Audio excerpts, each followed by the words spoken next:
گاؤں میں گوٹھوں میں وہ وہاں کے وہ لوگوں کے مالک بنے ہوئے ہیں, وہ پولیس کنٹرول کرتے ہیں, وہ پانی وہ زمینوں کے پانی کو کنٹرول کرتے ہیں, وہ تپے دار کو کنٹرول کرتے ہیں, اور ان تینوں چیزوں کی وجہ سے وہ وہاں کے انسانوں کو کنٹرول کرتے ہیں. تو وہ ان کے کلچز سے ہمارے مظلوم پاکستانی نکل نہیں پاتے تھے, اور وہ کبھی جھوٹی FIR کے ذریعے لوگوں کو کنٹرول کرتے ہیں, کبھی کسی کا پانی بند کر کے کنٹرول کرتے ہیں. اس تباہی بربادی کے اگینسٹ کے کانٹریری, اس کے برعکس ایک سلور لائننگ, ایک موقع پاکستان کو ملا تھا کہ جب یہ اربنائزیشن شروع ہو گئی, جب پچھلے 50 سالوں میں لوگ دیہاتوں سے شفٹ ہو کر شہروں میں آنے لگے, دنیا میں ایسا ہونے لگا, اور پھر پاکستان میں بہت تیزی سے ہونے لگا. ہم جب اسکول پڑھتے تھے تو ہمیں پڑھایا جاتا تھا کہ پاکستان کی 80% آبادی دیہاتوں میں رہتی ہے, 20% آبادی جو ہے وہ شہروں میں رہتی ہے. آج ہمارے بچوں کو پڑھایا جا رہا ہے کہ پاکستان کی 35 سے 40% آبادی دیہاتوں میں رہتی ہے, اور پاکستان کی میں 60 سے 65% آبادی شہروں میں شفٹ ہو گئی ہے. یہ جو شہروں میں آبادی شفٹ ہوئی ہے, یہ سائلنٹ ریولوشن لے کر آ رہا ہے, یہ خاموش انقلاب لے کر آ رہا ہے. کیوں؟ کیونکہ جب شہروں میں لوگ شفٹ ہو گئے, گاؤں سے شہروں میں شفٹ ہو گئے, تو وہ اس جاگیردار کے چنگل سے باہر آ گئے, وہ وڈیرے کے چنگل سے باہر آ گئے. اب وہ یہاں پر اس کی کوئی جھوٹی FIR نہیں کر سکتی, یہاں پر اس کے اوپر بھینس چوری کا مقدمہ نہیں بن سکتا, یہاں پر اس کی فیملی کو اپنی نجی جیلوں میں کوئی نہیں رکھ سکتا. شہروں کی ڈائنامکس ایسی ہے, میڈیا آزاد ہے, یہاں پر عدالتیں آزاد ہیں, یہاں پر اور ایسی ڈائنامکس ہیں, یہاں پر سوسائٹی کے اور دوسرے سیگمنٹ ہیں, جہاں پر آپ وہ ظلم نہیں کر سکتے عوام پر جو آپ گاؤں گوٹھوں اور دور دراز کے علاقوں میں کرتے ہیں. تو یہ وہ ایسی ایک اپرچونٹی آئی تھی کہ پاکستان میں ایک خاموش انقلاب برپا ہوتا, اور یہ ملک, یہ جو جاگیردار وڈیرے سرمایہ دار اس ملک کو چلا رہے ہیں, اسمبلیوں میں بیٹھے ہوئے, ان سے یہ ملک چھٹکارا حاصل کرتا. لیکن غضب خدا کا. اور یہ کیسے ہوتا؟ جب آپ اپنی آبادی کو جو جہاں ہے وہاں اگر اس آبادی کو ایمانداری سے گن لیتے, اگر آپ اپنی سینسس کو ایمانداری سے گن لیتے, تو جو جہاں آ گیا تھا وہاں پر اسے گن لیتے اور اسی حساب سے آپ سیٹیں ایلوکیٹ کرتے, تو پاکستان میں ایک پیراڈائم شفٹ ہو جاتی. سارے یہ جو پاکستان میں جو حکمران رورل ایریا سے آتا ہے, یہ پاکستان میں حکمران پھر شہری ایریا سے آنا شروع ہو جاتا. یہی 2017 میں 18 سالوں کے بعد جب مردم شماری کی گئی ہے, تو اس مردم شماری میں پاکستان کی آبادی بالعموم اور بالخصوص کراچی کی آبادی کو غلط گنا گیا ہے. سارے دنیا کے تحقیقاتی ادارے یہ بتا رہے ہیں, چیف جسٹس آف پاکستان اور جو ہے وہ اپنی ہیئرنگ میں آفیشل کہہ رہے ہیں, آصف علی زرداری جو کہ صدر پاکستان سے اس وقت وہ کہہ رہے ہیں کہ کراچی کی آبادی کہیں سے بھی 3 کروڑ سے کم نہیں ہے. لیکن سرکار کے اعداد و شمار, ریاست کے اعداد و شمار کراچی کی آبادی کو 1 کروڑ 40 لاکھ لوگ بتا رہے ہیں, جو کہ آنکھوں میں دھول جھونکنے کے برابر ہے. اس پر ایک اعتراض کریٹ ہوا, اور اس رزلٹ کو ابھی تک قبول نہیں کیا گیا تھا, اور یہ اعتراض رہتا اور یہ بات آگے چلتی تو, اور اس کے بعد یہ بات آگے ٹھیک ہو سکتی تھی. لیکن غضب خدا کا کہ آج سے 3 دن پہلے پاکستان میں PTI کی حکومت نے اپنی کیبنٹ میٹنگ میں اس متنازع, اس جعلی سینسس کو, اس جعلی مردم شماری کو انہوں نے کابینہ کی اپروول دے دی. کراچی سے PTI کی 14 سیٹیں ہیں, اور اس کے بعد ان کی کولیشن پارٹنر 7 سیٹیں لے کر MQM بیٹھی ہے وہاں پر. MQM کی ہسٹری پچھلے 2 ڈھائی 3 سالوں میں انہوں نے اپنی پوری کیمپین اس نام پر چلائی ہے کہ کراچی کے 70 لاکھ لوگ لاپتہ کر دیے گئے. ان کے یہ ڈائیلاگز تھے سارے, انہوں نے پورا الیکشن اس کے اوپر لڑا ہے. اس کے بعد وہ کورٹ میں گئے ہیں, اور اس کے ساری چیزوں کے باوجود آج وزارتوں کے مزے لوٹنے کے چکر میں, آج حکومت میں شامل رہنے کے چکر میں, اس کمزور ترین حکومت, ہاں میں کمزور ترین کہہ رہا ہوں, یہ حکومت ابھی 2 لوگوں کا بھی حکومت سے کی بینچوں سے ہٹنا برداشت نہیں کر سکتی. ان کے پاس 7 سیٹیں ہیں. آج اس سے کمزور حکومت پاکستان کی تاریخ میں کوئی آئی نہیں ہے, جو کہ ٹوٹل 10 سے 13 لوگوں کی برتری کے اوپر حکمرانی کر رہے ہیں. اس کمزور ترین وفاقی حکومت کے سامنے انہوں نے گھٹنے ٹیک دیے اپنے وزارتوں کے مزے کے لیے, اور وہاں پر صرف عوام کو دھول کی آنکھوں میں دھول جھونکنے کے لیے ایک اعتراضی بیان لکھ کر ڈال دیا, جس سے آج تک پاکستان میں کبھی بھی کسی اعتراضی بیان سے کبھی بھی کوئی کام رکا نہیں ہے. اور وہی ہوا کہ اس اعتراضی نوٹ سے ان کے 2 وزراء بیٹھے ہوئے, انہوں نے اعتراضی بیان ڈال دیا, اور اس بیان کو ڈالنے کے بعد اپنی رضامندی شامل کر کے آج کیبنٹ سے وہ اپروو کرا لیا. وہ جعلی سینسز, وہ جھوٹا سینسز, وہ مردم شماری اپروو کروا لی انہوں نے. اس سے بڑا پاکستان کے ساتھ کوئی اور ظلم ہو نہیں سکتا. اس سے بڑا کراچی والوں کے ساتھ ہماری نسل کشی شروع ہو گئی ہے. یہاں سے نسل کشی میں ایکسپلین کرتا ہوں کہ وہ کیسے. پہلے ان سے تو یہ انہوں نے کر لیا, یہ باہر آ کر یہ کہہ رہے ہیں کہ ہم نے تو اعتراض کر دیا اور اب ہم عوام کے پاس جائیں گے. ان کو فی الفور اس حکومت سے علیحدہ ہونا چاہیے. ان کو فی الفور ٹریجری بینچز چھوڑ کر اپوزیشن میں جا کر بیٹھنا چاہیے. ان کو فی الفور اپنی وزارتوں کو چھوڑنا چاہیے. یہ حکومت گھٹنوں کے بل آ جائے گی, یہ افورڈ ہی نہیں کر سکتے. یہ عوام کی آنکھوں میں دھول جھونک رہے ہیں کہ ہم نے اعتراض کر دیا. اور خالد مقبول صدیقی 2 پریس کانفرنس کر چکے ہیں لوگوں کی آنکھوں میں دھول جھونکنے کے لیے. جب ہماری پریس کانفرنس آئی, ہم نے جب ان پہ اعتراض کیا تو اس کے بعد 2 پریس کانفرنس کر چکے ہیں. اور کیا فرما رہے ہیں کہ ہم عوام کے پاس جائیں گے. عوام جوتے لے کر بیٹھے, جاؤ عوام کے پاس, تمہیں بتائے گی عوام کہ عوام تمہارا کیا استقبال. ہم عوام سے رجوع کریں گے. عوام سے رجوع کرو اس وقت جاؤ جب تم استعفیٰ دے چکے ہو. تم وزارتوں پہ رہ کر تم عوام کے پاس جاؤ گے. عوام نے کے پاس تم گئے تھے, تمہیں جیسے بھی ووٹ مل گئے, تمہیں عوام نے اسی مردم شماری کو صحیح کرنے کی وجہ سے کروانے کے وعدے پر تمہیں جو بھی 4-5 سیٹیں دی ہیں, اس کے بعد تم اب کہتے ہو عوام کے پاس جاؤ گے. میں بتاتا ہوں کہ یہ کبھی بھی حکومت نہیں چھوڑیں گے. کیوں نہیں چھوڑیں گے؟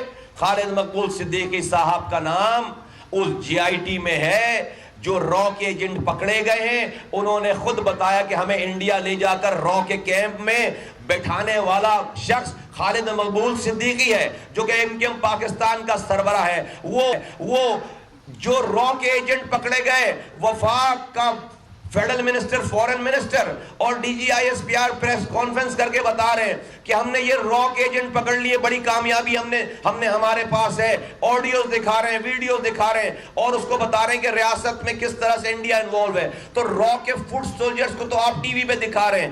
جو اس فوٹ سولجرز کو رو کا ایجنٹ بنانے والا, اس کو آپ وفاقی وزیر بنا رہے ہیں. کیا مذاق ہے اس ملک میں, یہ ریاست میں کیا مذاق ہے. اس کو آپ آج سے 6 مہینے پہلے تک وہ وفاقی وزیر تھا, آج وہ نیشنل اسمبلی کا ممبر ہے, اور آج ایک پارٹی کو ہیڈ کر رہا ہے. تو رو کے ایجنٹ جو بنانے والے ہیں وہ وزیر بن رہے ہیں, اور جو رو کا ایجنٹ ہے اس کو آپ ٹی وی پہ غدار اور آپ کو ملک دشمن بنا رہے ہیں. یہ وہ وجہ ہے. پھر ان کا میئر اتنی کرپشن کر کے باہر گھوم رہا ہے, اسی وجہ سے باہر گھوم رہا ہے. اس پہ نیب کے کیسز بن کے وہ جیلوں میں اس لیے نہیں ہے کہ وہ اتنے آج پیپلز PTI کی حکومت کے ساتھ ہیں. PTI کی حکومت سارے اپنے اپوزیشن کے لوگوں کو نیب کا لیٹر بھیج رہی ہے, لیکن وسیم اختر کے اوپر کوئی نیب کا لیٹر نہیں آ رہا, خالد مقبول کے اوپر کوئی نیب کا لیٹر نہیں آ رہا, عامر خان کے اوپر کوئی نیب کا لیٹر نہیں آ رہا. اس لیے نہیں آ رہا کہ وہ آج حکومت میں شامل ہیں. دا مومنٹ یہ حکومت سے ہٹیں گے, یہ سب لوگ جیلوں میں جائیں گے. دا مومنٹ یہ حکومت چھوڑیں گے, یہ سب لوگ جیلوں میں جائیں گے.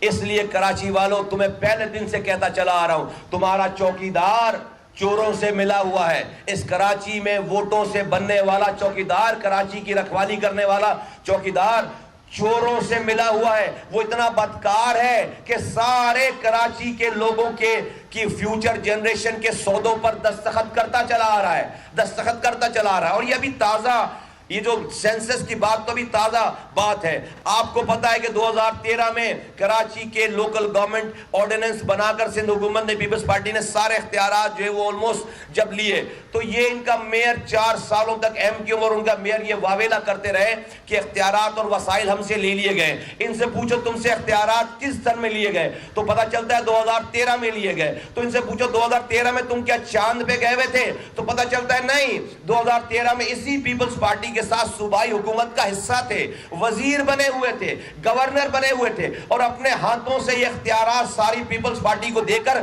خاموش بیٹھے رہے وزیر بن کے، خاموش بیٹھے رہے گورنر بن کے.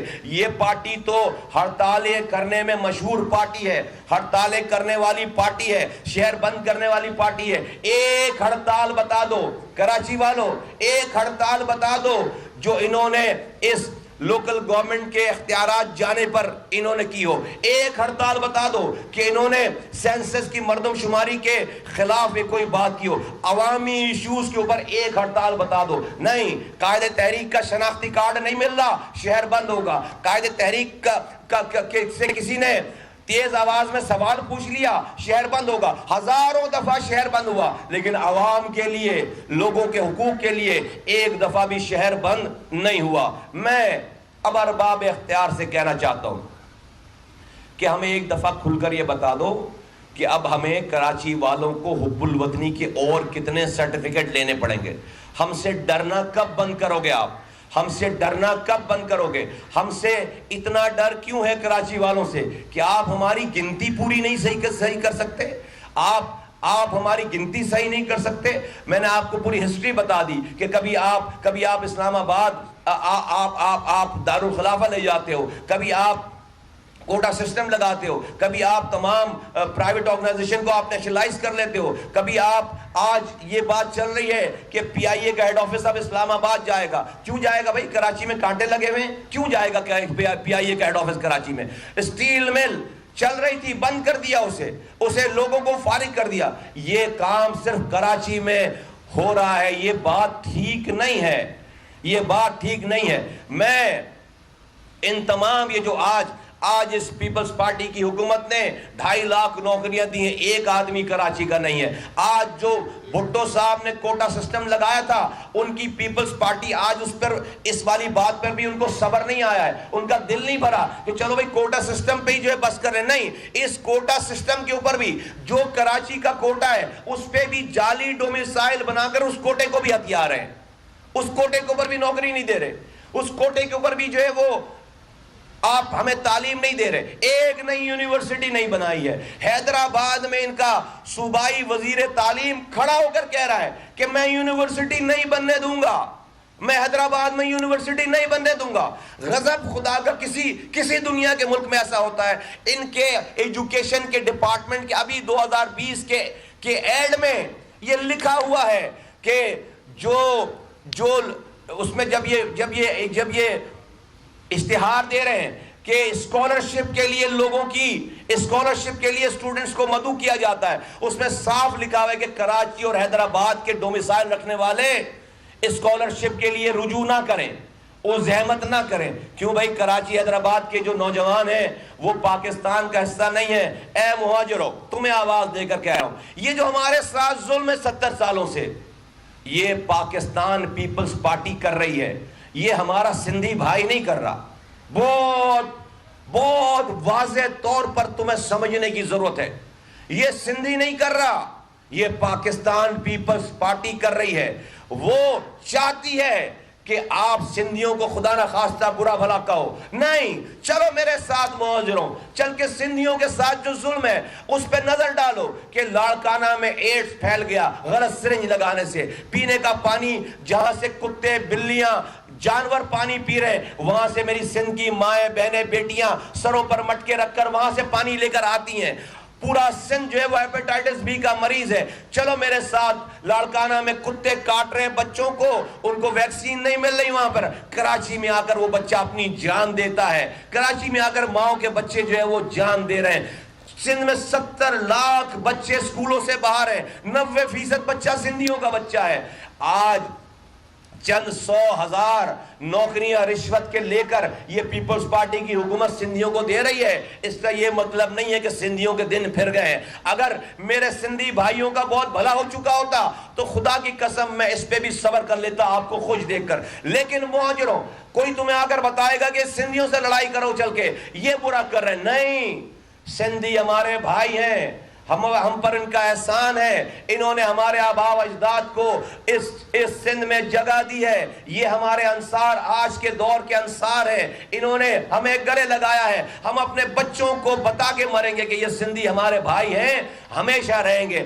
ہم دونوں کو مل کر، میں سندھی اپنے بھائیوں کو آواز لگا کے کہتا ہوں، سندھ کا دارالخلافہ کراچی، جس سے پورا سندھ 90-99% ریونیو کماتا ہے، آج پاکستان دشمنوں کے اٹیک پر ہے۔ ہاں، میں پاکستان دشمن کہتا ہوں۔ جو لوگ یہ کام کر رہے ہیں کہ میری آبادی کو ٹھیک نہیں گن رہے، وہ ملک کے دشمن ہیں، وہ اس ملک کو تباہ کرنا چاہتے ہیں۔ کوئی دشمن ملک آ کر یہ کام کرتا ہمارے ساتھ اس کو تباہ کرنے کے لیے۔ ہماری اپنی ریاست، اپنا ملک، اپنی حکومت یہ کام کر رہی ہے۔ میں سندھیوں کو آواز دے کر کہنا چاہتا ہوں کہ یہ کراچی کا مسئلہ تمہارا مسئلہ ہے، یہ تمہارے دارالخلافہ کی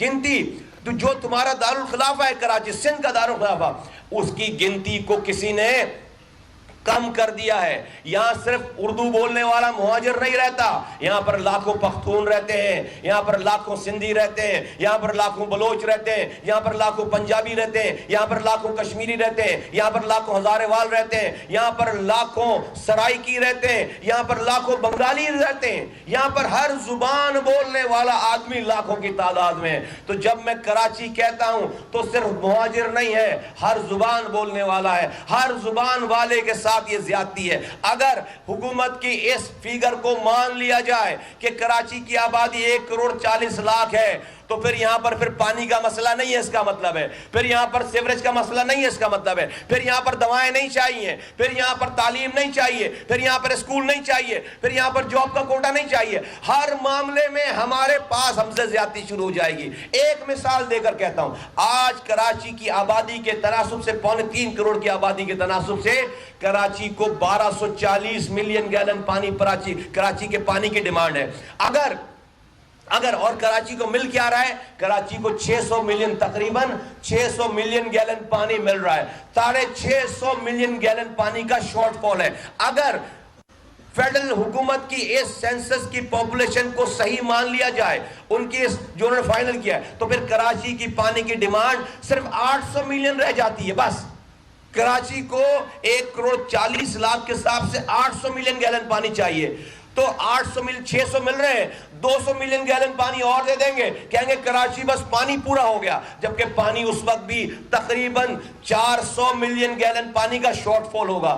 تو ہماری تو نسل تباہ برباد ہو گئی، ہماری تو نسل تباہ برباد ہو گئی۔ ہمیں جاب میں کوٹا نہیں ملے گا اس حساب سے، ہمیں پینے کا پانی نہیں ملے گا اس حساب سے، ہمیں دواؤں کے پیسے اس حساب سے نہیں ملیں گے، ہمیں P F C award, N F C award کے بعد پی ایف سی ایوارڈ، جو جس میں پاپولیشن ایک کیٹیگری ہے، کل کو ہر حال میں پی ایف سی ایوارڈ کا اجرا ہونا ہے، ہمارا فنڈ آدھا ہو جائے گا۔ پھر سب سے بڑی بات کہ سندھ میں یہ جو رولر ایریاز سے لوگ ایم پی ایز بن کے اپنے ہاری کسانوں کو دبا کر، جھوٹی ایف آئی آر کٹوا کر، ان کو اپنی نجی جیلوں میں بند کر کے ان سے ووٹ لے کر آ جاتے ہیں۔